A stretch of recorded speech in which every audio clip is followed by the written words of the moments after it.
Welcome back, guys. This is Job for Cody. I'm here live cutting the shit with my good friend Mr. Dark Phoenix, and we are going to be spoiling Venom Let There Be Carnage. Same podcast. So right off the rip, for me, I loved how the story began. I loved like the fleshed out introductory to Cletus, him being just a child at Ravencroft and getting the shit beat out of him. And Francis being the one that saves him and just developing that love interest. I knew right off the rip we were going to see more of her. You know what I mean? Yeah.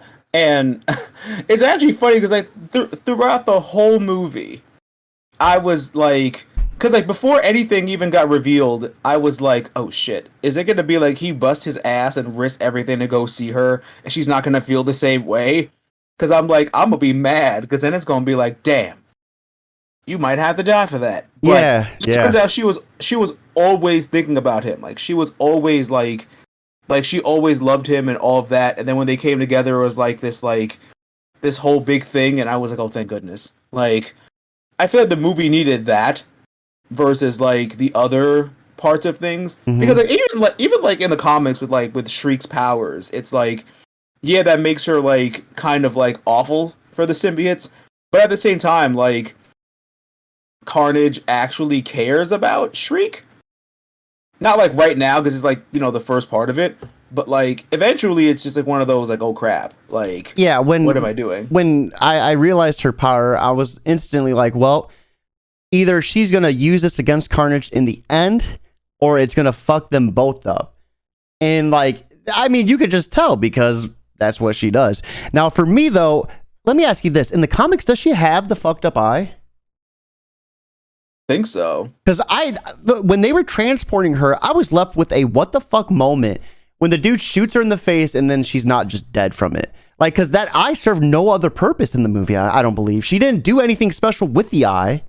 You know? Yeah, she didn't really like, you know, it didn't like change anything. Like she just had a fake eye. Like, so I was like left wondering because the only thing it gave us was the cop Mulligan was able to be like, oh, she's dead. Like that was it. That was all that did because he's like, I'm the one that shot her in the face. And I never put the fact that he had a hearing aid in until it showed us that part. But outside of that, I was left wondering, why did she get shot in the face? Besides just to give him a little plot armor later on to say, no way, you know, I killed her. I was like, I did that. And I was like, I mean, right? We knew that. It's good. But like you said, like it didn't really like serve a purpose. Like I thought at first, and like for the first couple seconds, I was like, oh my god, she did generate that. But then I was like, oh wait a minute, she don't even got one. What the hell? The hell is wrong with me? But so one part I wanted to talk about. Remember the part when he's like going rampant in the prison and like murdering everybody at Ravencroft? The part where he was spinning around I was like, what the fuck?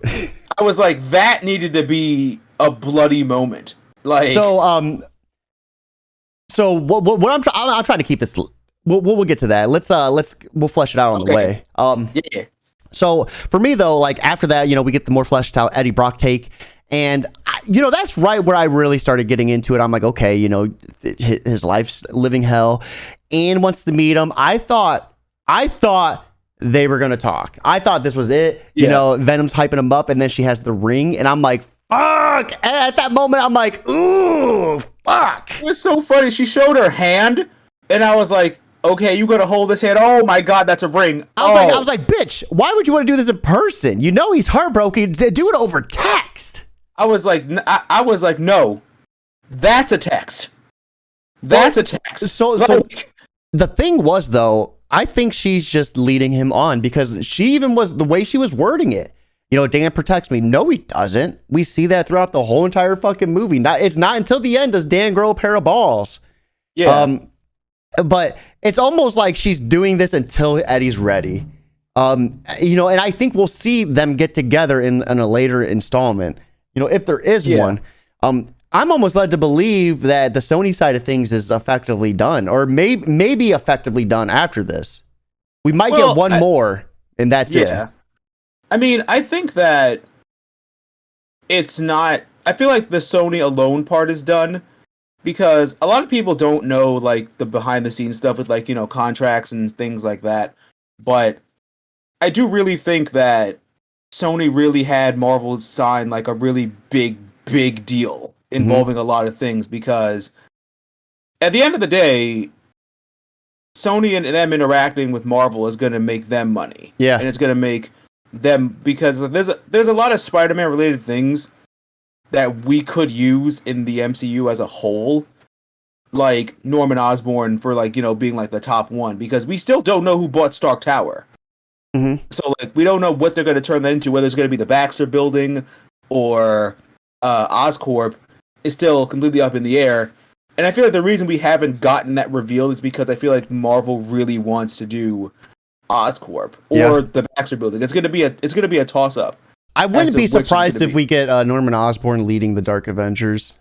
I would love that. But that's another podcast too. That's another podcast. So, after the interaction with Anne and stuff, though, we do see Eddie Brock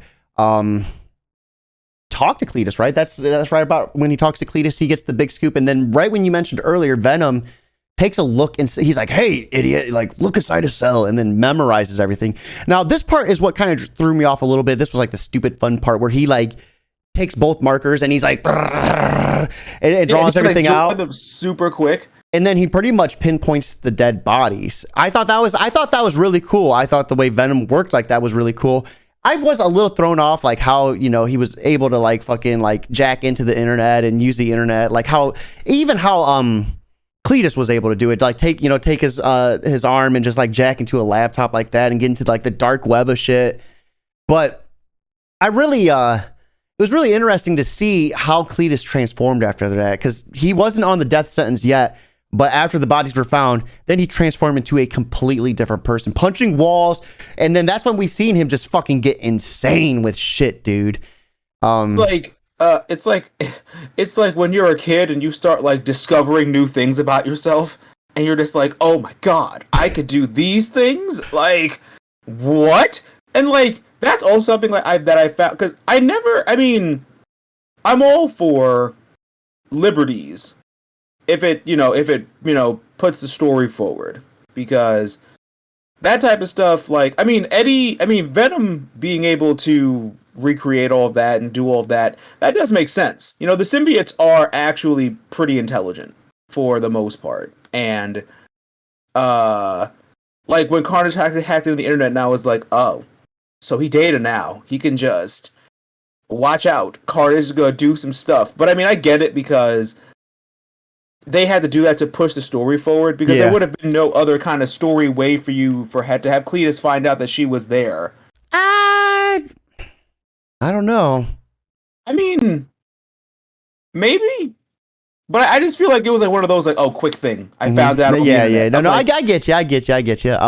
I'm like, that's a mood, Carnage. Like, you could have gone on Facebook like the rest of us. Yeah, I really did like the prison escape. I thought that's when I was talking earlier how it was pushing PG-13 right there. He was choking people, killing people, smashing guards. The prisoners were, and they were like, yeah, dude, it was insane. But the tornado part threw me off. So I think that we really didn't even need that part. They just kind of threw that in, I think, for cinematic purposes. Because like you said, it could have been a lot more gorier, a lot more bloodier, but it was just like to showcase like, and then just kill the dude. I was like, if any part of this movie had to have been shot with blood, imagine a bloody tornado of Carnage nonsense. And I'm like, okay, that needed to be blood. That needed to be he's slicing the people, and then they're bleeding, and the blood adds to the tornado, and it's just like an even worse. And then like the blades start to come out, and it's like this whole gory thing. But I did like the prison escape a lot. I did like that. I like the action, and I feel like the action in these movies has gotten better. Yep. Because in the first one, it was like, it's still the same thing in both movies. In the first one, it was somebody who didn't know what they were doing with the symbiote, and again, somebody else who didn't know what they were doing, but he's still crazy. So that's still like the thing they were doing. And I really enjoyed how much fun Woody had when he was just like going batshit crazy. Yeah. Because it's such a great thing to see someone like lose themselves in that, and then they have like the effects and everything like that. And I also liked how wait, how far are we going? We were gonna talk about the whole movie, basically. Okay, but okay, so then what's your next point? So I was gonna talk about when Eddie Brock and Venom like broke up. They had their fight in their apartment, and I thought it was hilarious when Venom was just beating the shit out of him. Eddie gets the motorcycle helmet, smacks him in the teeth. He's like, "How dare you!" And fucking then when he breaks off, dude, and smashes his expensive fucking bike. You know what I mean? And fucking then he's like transferring from people to people, and then he like flips him the bird when he's on that chick. Yeah. I thought that was humorous. But the thing that I really loved the most is seeing how he couldn't connect with anyone else. Like he had to keep jumping from host to host because they wasn't able to bond with him. Yeah. And he went to that coming out party, and I really liked how he like picked up the microphone and he's like, I'm worth more than this. Blah blah blah blah blah. I deserve more than this. Cage. I'm like, oh yeah. Go off. And then after that, like, you see him slump up against the wall, and then he realizes, that he misses Eddie. And then that's when you kind of see like all these issues start to pile up on Eddie, because then he's taken in by that detective and he's pretty much fucked. The detective's like, you told me about Francis, and now Francis got broken out. How'd you know about that when I was the one that killed her? And that, like, to me was like, okay, that was plot armor, because like you like, why didn't she die? What's up with that eye? Like, that's the only reason that happened, was that moment right there. I'm like, oh no, I'm sorry. Yeah, because I mean, I don't know what he could have, like, she could have been locked up at Ravencroft and there would have been no issue with that. I mean, it was only to make him pinpoint Eddie with all these cases. You know what I mean? Yeah. So that was like one of the plot armor issues that I had with it overall. Outside of that, though, shit gets crazy. We see She-Venom for a little bit. I thought that was awesome. Seeing what Mrs. Is it Shane? The gas station. It was Chen. I don't know. When she is Venom, and like Anne's talking to her, and she's like, "Oh, that pussy," and Dan's like, "She just called me a pussy." And like, I love how, first of all, I love how Anne knows, because she really looked at him, and she looked at her and she was like, "Wait a minute, she doesn't talk that. Venom, is that you?" And the eyes turn white. Yep. And he was like, "I don't need him." And she's like, "Come on now, you know how big and sexy you looked when you was doing all the saving." Oh my and all god, that. I know. I was like, "Damn, Anne, lay it on thick for him." I was like, Eddie needs you, and he was like, "Fine, I will talk to him if you are there." I love how she's their couples counselor. Yep. And made him hug. Yeah, she was like, "Tell him, blah blah blah." What did he say? He wants to listen. And then Venom's like, "Kiss her," and then Anne's like, "Nope, I'm done." Like, I fucking loved it. So let's get kind of to the third act and get to wrapping this up, though. Okay. So I love, though, how they each wanted their own person. Francis wanted the police guard that shot her in the face. Cletus wants Eddie because Eddie got him on the death sentence. Carnage wants Venom so he could be the strongest. What was your thoughts? I loved when he got to the church and then Venom sees a red. He's like, "Oh, that's a red one." He's like, "I'm good." No, I love that, because when they first showed that in the trailer, it was like the best thing, because he was like, "Oh shit!" Whoosh. He was like, "That is a red one," and he was like, "Sorry, father, I have to kill you." And he's like, "Excuse me, who? What? I'm sorry. What was that?" And Eddie's like, "We can eat everybody. You promise?" "Yes. Whatever. Just do the thing." Like, but I love the third act because I just love how. And I guess this will come into like your plot armor stuff, because like a lot of times where he was like getting fatally stabbed, and yeah, they were showing he was hurt, but it was more like he was like tanking them almost. Mm-hmm. And I was like, kind of feel like this is where he needed blood, because now you just make it seem like he's invulnerable, but he's still getting stabbed, and like I don't know if this was intentional or not, but I'm still traumatized from the Gwen Stacy thing, like when he was holding her by by the God, dude, I felt the same exact thing. Like, and he's like holding her, and I'm like, oh shit, and Carnage is like ripping his fucking head off. I'm like, oh shit, she's gonna die, and then he just like lets her down. I'm like, oh, that was climatic. I was in my seat like, oh please, not again. I can't live with this horror again. And then like when Frances was like slowly coming to her senses and was like, baby, you can't do this, and Carnage is ready to kill her, but Cletus is like, oh, don't touch my wife. And I'm like, were you guys married? Did they technically didn't do the whole spiel about but he gave her that ring. He considered her his wife the whole entire time. She stole that ring. Well, no, there was another ring that he fed through the pipes, and she put it on. Yeah, and she put it on, and you see it in the later when she's in Ravencroft. You see that ring on her finger. You could actually see that when she puts the other ring on. You could see her put the ring next to the other ring too. Oh my God! Yeah, because remember they're talking through the toilets, and he has that string, and he's feeding it through the pipe, and she takes it from the pipe, and it was a ring on the string. Oh yeah, the yarn ring. Yeah. Okay. Because I was like, wait. Don't get me wrong. Carnage's been killing people. You just find a ring on somebody. So like, I fucking really. So another big thing, because we skipped over. For me, when Frances got in the Mustang, and you're telling me after like 20 years of being locked up in a fucking psych ward or Ravencroft, she's able to fucking put it into gear, floor it backwards, spin it without fucking flipping it like some GTA bullshit, but fucking perfectly. I'm like, hold on.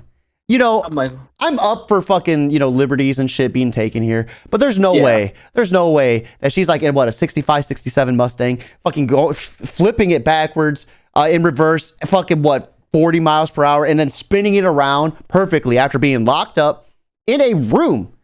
Mentally speaking, people that get locked up and they're thrown in the hole, whatever the solitary, whatever the fuck you want to call it, they lose their mind after a couple months because you go crazy. She's been there for years in a room that, that she has to type on a keyboard because they know she's going to scream. Like, I don't know. I definitely understand that because when I saw it, I was like, you're driving awfully nice for a person that's been in an insane asylum most of all of your life. So, and same with fucking Cletus too. He just hops in and fucking takes off, and it's like, bro, you've been like in prison most of your life. It's like, you've been in prison. Did Carnage pick that up? Like, is that car a stick shift? I really, really liked how they did the animations too. I know we're jumping back and forth, but like when they did the story, the drawn out story of him killing his grandma, killing his mom, and his dad beating him and shit. I really liked how they were like drawing that on the screen and shit. But yeah, with the fight happening and with the ending happening, overall, since we could spoil it and stuff, what would you say some of your favorite parts were? And final thoughts. I love their fight because, I mean, I know I've said this a lot, and I still mean it, but it would have been better if it was more R-rated. But the fight itself as a whole was still very nice. It was more like this was more of a match for him than who was the villain in the first one. It was someone. Was that Toxin? Hold on. So while Cody looks that up, because we are very keen on looking things up here, it was more of like a better fight for them, honestly. Because was it Riot? I want to say it might have been Riot. Yeah. Because here's the thing though, and me and Mr. Dark Phoenix are up in arms about this. The cop that shot Shriek, in the comics, he becomes Toxin, but his eyes glow blue and shit. So it's weird. I don't know who he's gonna be. I didn't even know that was white. No, they were like blue. It was like black. They were like piercing blue, and then everything else was black. Really? Yeah. I saw white. That's why I think he's gonna be anti-Venom. Because his eyes turn white. Comment down below what color his eyes turned. What were those eyes? We need to know.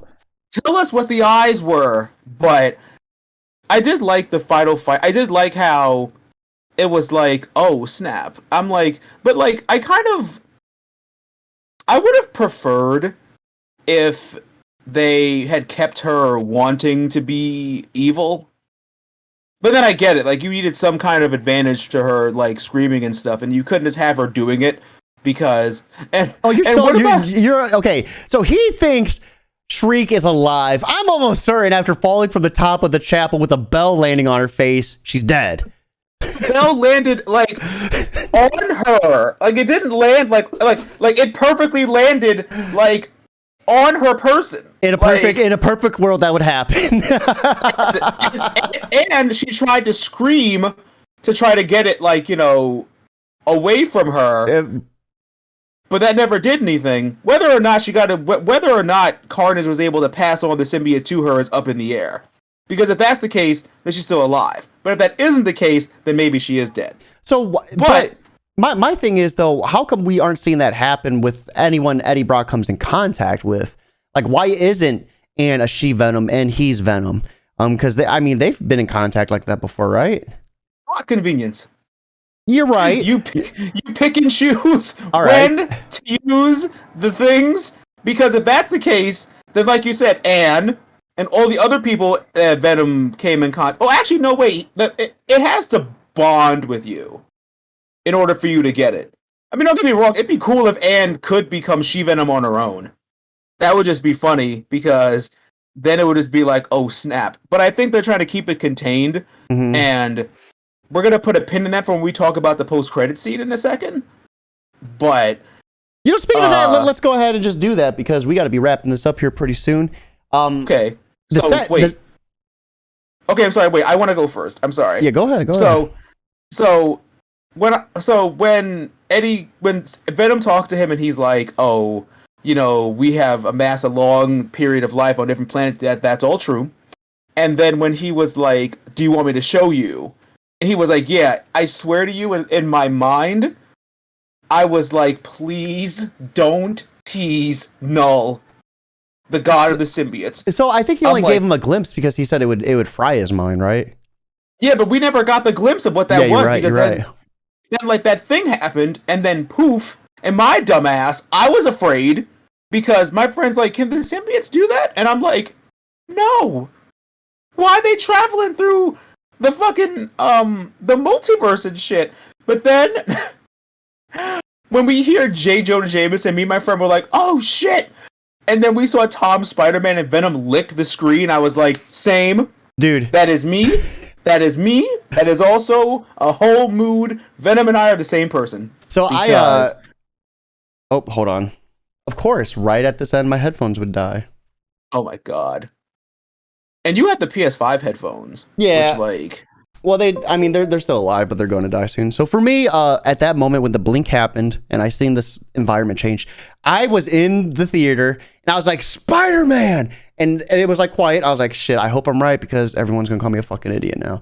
And then next thing you know, he gets on there and we see Tom Holland. I was like, I was right! Fuck all you guys! Like, dude, I loved it. I thought it was kind of a weak way to introduce him to the MCU. I thought they could have done it and maybe have something, I don't know. But then again, I don't know.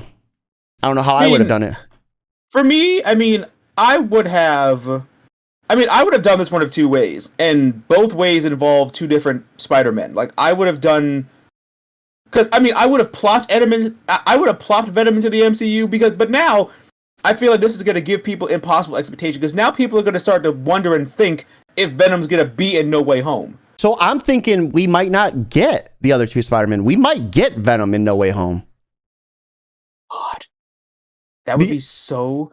I'd be mad because I want to see my boy Andrew again. Me too. And let me tell you this too. I've seen so many speculations pointing that after Venom Spider-Man, we're going to get the Sinister Six plot line. So that would make sense. Have Venom in the new Spider-Man movie, and then after that, have Sinister Six.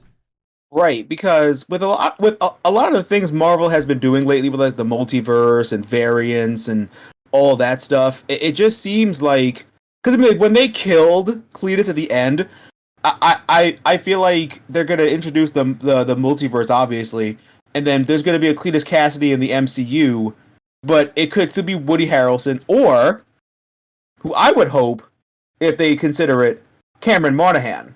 But we're still forgetting that Mulligan, whether or not he's anti-venom or toxin, still is gonna be a villain, right? Yeah. Yeah. So we might get him. We might get him, and let's not forget also that. And see, and this is like you said, the weird part, because I would have introduced. See, I would have plopped Venom into the MCU mysteriously, because then imagine if like the time that they separated, but then imagine that perfect timing for that for that to be where Venom attaches to Peter Parker, and then they do their stuff, and then Venom's like, "Yo, give me back my symbiote," and Peter's like, "Fuck you, I like it," and then he starts dancing.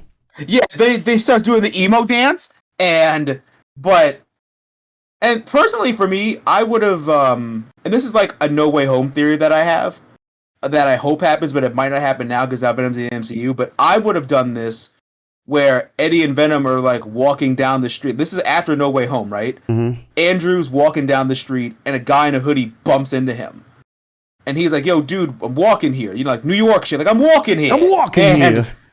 And he doesn't turn around. Nothing happens. Whatever. So Andrew's like, "All right, whatever." And Andrew walks away. But then we hear Venom's voice being like, "Is that the guy?" And Eddie's like, "Yeah." And then it's like, Amazing Spider-Man 3. Because for God's sake. I really liked how they had Eddie talking to himself a lot. You know what I mean? Like he was in the bathroom stall and like talking to Venom, but he's talking to himself. I love the part where he was in the bathroom and that woman was just texting on her phone. He's like, wah, wah, wah, and she's like, "What the fuck?" Yo, I felt that though, because I was like, that's a woman who, much like me, was just hiding in the bathroom just because you hate your job that much. And she's just like, and it's like, imagine like you're talking to somebody on the phone and you hear this shit and it's just like, girl, what's going on? I don't know what's going on. The fuck? What's happening? But all in all, though, like, I'm glad they didn't tease Null, because I would have lost my shit in a bad way. Because I'm like, this is way too fucking early to be. We haven't even touched on to like the deeper parts of space. Mm-hmm. We haven't even introduced Galactus yet. And y'all want to jump to Null? No, thank you. But I did like how the movie played it off now, because now it's going to be a whole thing, because but now it's good. Now you're going to hatch more problems, because now it's like, how are you going to do the symbiote storyline where the symbiote crashes on Earth by itself? Because you've already separated them once. You can't separate them again, because now they've more so come to terms with themselves. But hold on. If they're in a new multiverse, though, new rules. Oh, that is also true. Maybe it didn't happen yet. You know what? This would be his clean slate, and they have no idea where they are. So there you go. You know what? You're right. You know what? Damn. This could be a brand new thing. You heard it here first. All right. But also, you want to hear something else here first that I thought about? The symbiotes, now that we're introducing the multiverse, right, Cody? Stay with me now. The symbiotes have a connection to each other. So just imagine for a second, when was the only other time we got a live-action symbiote?